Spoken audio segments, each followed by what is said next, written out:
Bismillahirrahmanirrahim. Assalamualaikum warahmatullahi wabarakatuh. Alhamdulillahirrabbilalamin. Pada hari ini kembali kita berjumpa pada mata pelajaran antropologi. Apa kabar semua? Apakah ada yang tidak hadir hari ini ketua kelas? Siap hadir semua, Pak. Agar pembelajaran kita mendapat ridho dan berkah pada hari ini, saya minta kepada ketua kelas untuk menyiapkan kelasnya dan memimpin doa. Sebelum kita memulai pelajaran hari ini, alangkah baiknya kita berdoa menurut agama kepercayaan masing-masing. Berdoa dimulai.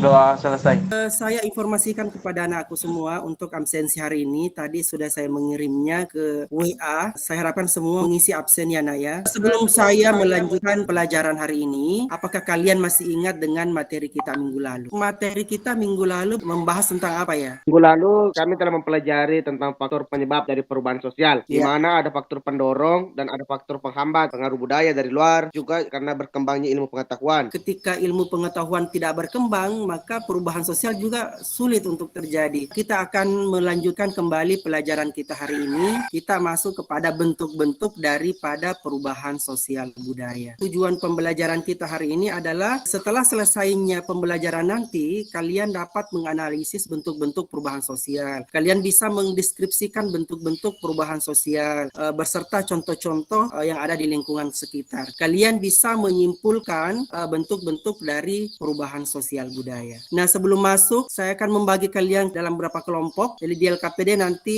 termasuk juga kemarin saya sudah mengirimkan LKPD, itu kita akan diskusikan berdasarkan kelompok-kelompok ini. Jadi peta konsep daripada bentuk-bentuk perubahan sosial budaya. Sedikit agak menjelaskan materi ini, nanti setelah ini kita akan berdiskusi dan menemukan kira-kira bagaimana bentuk perubahan sosial ketika kalian mencari contoh-contoh yang lain di luar. Bentuk perubahan sosial itu terbagi atas 3. Itu ada yang dilihat dari waktunya, dilihat dari pengaruhnya, kemudian dilihat dari perencanaannya. Jadi bentuk-bentuk sosial dilihat dari waktunya itu terbagi lagi atas 2, yaitu revolusi dengan evolusi. Nah, dari kedua hal ini saya perkirakan kepada Anda semua bahwa materi ini sering sekali kita diskusikan. Mungkin contoh-contoh yang telah di pertemuan pertama, pertemuan kedua kalian bisa mengerti. Jadi kalau kita lihat hari ini apa yang terjadi di tengah-tengah masyarakat. Jadi seperti misalnya saya berikan contoh saja ya, di materi kita, pembelajaran kita minggu lalu tentang COVID-19. Merubah kebiasaan-kebiasaan masyarakat kita, mulai dari bekerja, belajar dari rumah, menjaga jarak, dan banyak contoh lainnya. Sama juga dengan gempa bumi, banjir, dan lain-lain. Tentu menyisakan perubahan-perubahan yang besar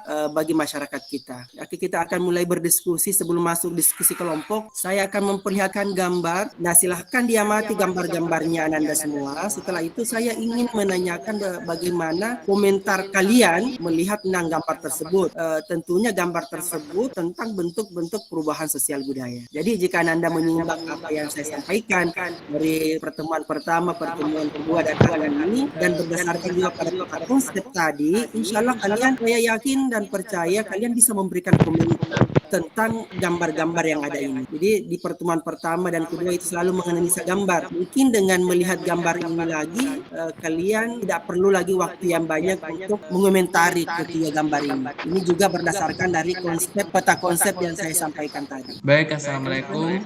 Saya Faisal, mencoba untuk mengomentari gambar tersebut. Pada gambar 1, ini bentuk perubahan yang berdasarkan waktu, di mana ada perubahan evolusi dan revolusi. Kita tahu bahwa masyarakat yang primitif tentu sangat susah berubah, tapi kalaupun berubah memerlukan waktu yang sangat lambat. Sedangkan gambar di sebelahnya itu perubahan cepat, di mana kita tahu bahwa HP yang kita miliki selalu berinovasi, menciptakan fitur-fitur baru dan mengalami perubahan yang sangat cepat. Gambar 2, di situ menunjukkan ada perubahan mode pakaian yang tentu ini tidak memiliki pengaruh kepada orang banyak. Terus ke gambar 3, di situ sepertinya perubahan yang terencana dan tidak terencana. Kayaknya ini pengaruh terbiasa menganalisa, karena sering dari pertemuan awal selalu menganalisa gambar, akhirnya bisa menemukan makna dari setiap gambar. Mungkin ada yang lain bisa memberikan komentar. Tadi saya lihat Sainul ya. Baik, Assalamualaikum warahmatullahi wabarakatuh. Saya mencoba memberi komentar singkat terkait gambar yang dihubungkan dengan peta konsep sebelumnya. Begini, dari 3 urutan gambar ini, masing-masing mewakili mewakili bentuk perubahan sosial, di mana gambar 1 itu mewakili bentuk perubahan sosial berdasarkan waktunya yang yaitu cepat dan lambat. Gambar kedua di situ saya lihat mewakili bentuk perubahan sosial berdasarkan pengaruhnya besar dan kecil, sedangkan gambar yang ketiga memiliki bentuk perubahan sosial berdasarkan perencanaannya terencana dan tidak terencana. Kegiatan kita selanjutnya mungkin kita akan masuk berdiskusi kelompok. Silakan dibuka file LKPD yang saya kirimkan kemarin. Silakan dibuka dan berdiskusi dengan kelompoknya. Saya harapkan semua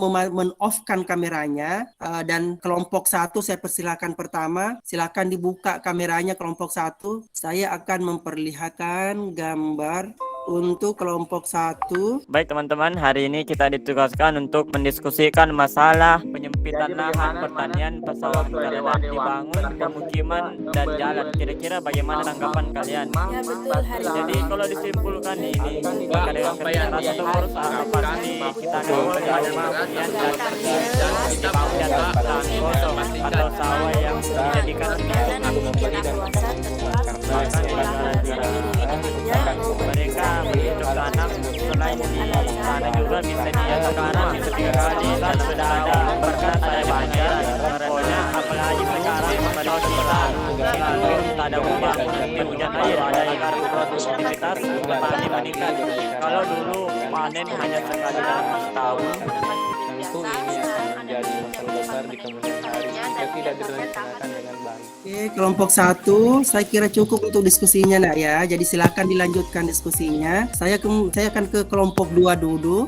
Kalau melihat perkembangan informasi dan teknologi sudah sangat pesat. Setiap hari ada saja fitur-fitur canggih yang lahir menggantikan fitur yang lain. Bagaimana teman-teman melihat situasi perkembangan smartphone hari ini? kita membeli HP dengan fitur fasilitas canggih yang dijabarkan, bisa dari perusahaan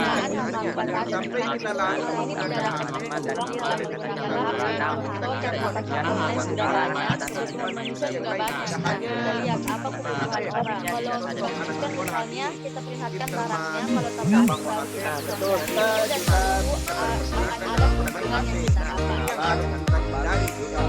banyak manfaat bermain sampai lupa kewajiban. Kelompok 3 kepada Putri Gayatri dipimpin temannya di kelompok 3. Kita lanjutkan kembali bahwa di zaman yang serba modern seperti ini, gaya hidup pun ikut mengalami perubahan. Seperti yang telah kita ketahui bersama.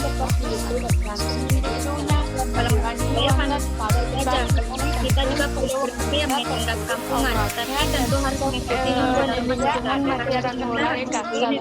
Contohnya adalah timur jadi di sana kita bebas dan bergaya kepala dan ternyata bisa berpaham dan ada tidak berpakaian.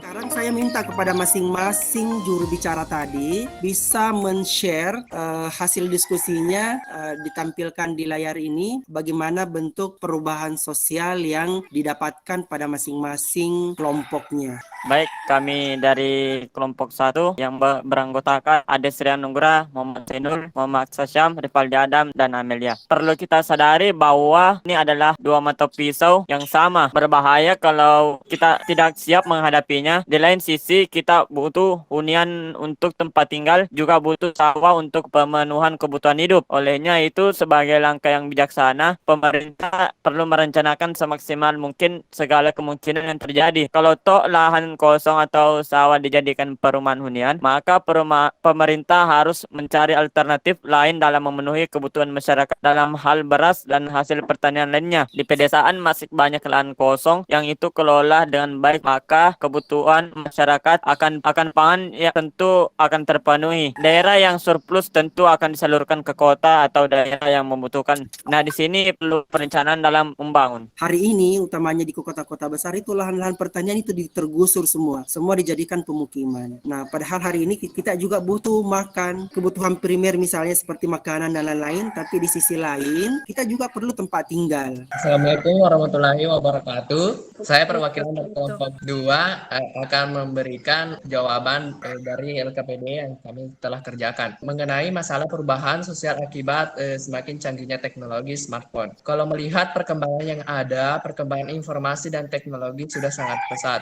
Setiap hari ada saja fitur-fitur yang canggih lahir menggantikan fitur yang lain. Jadi apa yang harus kita lakukan kalau kita sudah kecanduan? Sudah lebih banyak main daripada belajar. Kita harus pintar mempergunakan waktu, kapan kita bermain, kapan kita belajar. Banyak sekali dampak yang ditimbulkan. Penggunaan harus dibatasi, justru kita harus menggunakan peluang dalam menggunakan HP. Kok contoh karena pasar online sudah banyak, kebutuhan manusia juga banyak. Nah, kita lihat apa kebutuhan orang. Kalau bentuk perubahan ini kayaknya smartphone itu perubahannya banyak pengaruhnya. Selain dipergunakan untuk komunikasi dan mendapatkan banyak informasi, juga smartphone digunakan untuk berbisnis, belajar dan banyak hal yang dapat mempermudah kehidupan manusia. Dan tentu ada juga kelemahan atau dampak negatif yang ditimbulkan. Namun kalau kita mempergunakan dengan baik, artinya penggunaan ke hal positif, tentu kita akan dapat mendapatkan hal yang baik dan positif juga. Assalamualaikum warahmatullahi wabarakatuh. Seiring berjalannya waktu dan perkembangan zaman, adat ketimuran ini mulai dilupakan oleh masyarakat bangsa Timur. Salah satunya ya penduduk Indonesia ini. Hampir seluruh penduduk Indonesia telah terkontaminasi budaya Barat. Masyarakat kita, khususnya para remaja, lebih condong senang meniru budaya-budaya luar daripada budaya asli kita sendiri. Contoh yang paling sering kita lihat adalah cara menggunakan pakaian. Dulunya saat adat ketimuran masih kental di Indonesia, masyarakat Indonesia itu selalu identik dengan pakaian yang sopan dan tertutup. Namun setelah budaya luar masuk, cara menggunakan pakaian tidak lagi memperhatikan kesopanan. Salah satunya contohnya seperti menggunakan pakaian yang minim. Ya, walaupun cara berpakaian sekarang ini dipengaruhi dengan tren fashion yang selalu berkembang. Terima kasih. Oke, terima kasih. Jadi ini perlu barangkali karena kita bangsa Timur, kelompok 3 yang bahas tadi tentang fashion. Terkadang fashion itu melanggar norma-norma kita. Tadi diskusi juga saya dengar norma susila, norma itu banyak sekali yang kita terpengaruh dengan pakaian-pakaian dari luar.